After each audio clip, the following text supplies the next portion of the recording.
తెలియాలమ్మా. వృత్తిని ఎప్పుడు మర్చిపోకూడదు. ఎంత చదువుకున్నా పని వాళ్ళని పెట్టైనా చెయ్యాలి. ఎంత బాగా తీసా బాబు.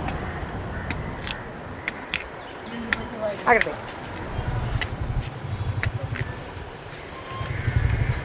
ఎక్కడి నుంచి వచ్చావు బాబు? ఆనందపురం.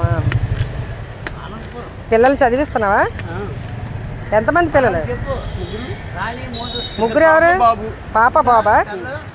ఒక పాప ఇద్దరు బాబులే? మీ నాన్న ఎంత మంచివాడు. చూసాను అదే. Very good.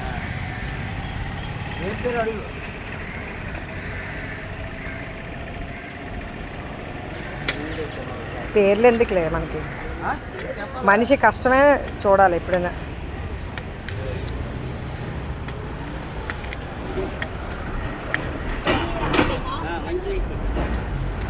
ఇది చిన్నగా ఉంది కదా బాబు ముంజు, అంటే చిన్న కాయలకి చిన్న ముంజు.